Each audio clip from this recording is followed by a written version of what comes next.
monsieur, bonjour et bienvenue dans le JT du groupe Revue Fiduciaire, votre rendez-vous quotidien d'actualité juridique qui fait sa rentrée aujourd'hui.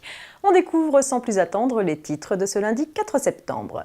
Réforme du Code du travail, calendrier de la réforme Macron et faute lourde reconnue par les juges. C'est donc la réforme du Code du travail qui ouvre cette nouvelle saison de JT. L'Assemblée nationale puis le Sénat ont définitivement adopté les 1er et 2 août dernier le projet de loi d'habilitation permettant au gouvernement de réformer le Code du travail à l'aide d'ordonnances. Un recours devant le Conseil constitutionnel ayant été déposé le 9 août, la loi devrait seulement paraître au journal officiel dans la première quinzaine de septembre. Sans surprise, le texte définitif contient les principaux éléments de la réforme voulue par le gouvernement. Ce dernier a d'ailleurs repris la concertation avec les partenaires sociaux depuis quelques jours pour lui permettre de finaliser le contenu des ordonnances avant de les transmettre au Conseil d'État afin qu'il donne son avis. Un œil au calendrier de la réforme Macron. Une fois la loi d'habilitation publiée au journal officiel dans le courant du mois de septembre, le contenu des ordonnances à venir fera l'objet de toutes les attentes. Ce sont elles qui vont véritablement détailler le contenu de la réforme du Code du travail. Le Conseil d'État et différentes instances, dont le Conseil supérieur de l'égalité professionnelle, devraient être consultés sur les projets d'ordonnances d'ici le 8 septembre prochain.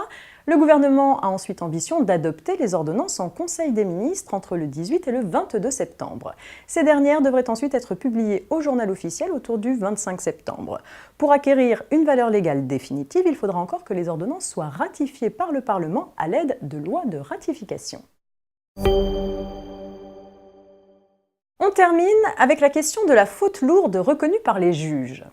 La faute lourde sanctionne un comportement d'une exceptionnelle gravité, révélant une véritable intention de nuire à l'employeur ou à l'entreprise.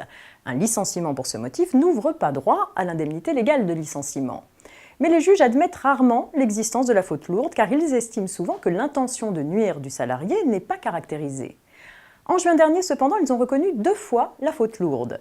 Dans une première affaire, un directeur comptable avait détourné des fonds à hauteur de 340 000 € et dissimulé ses agissements, notamment en falsifiant des documents. De plus, il ne remplissait pas ses obligations professionnelles.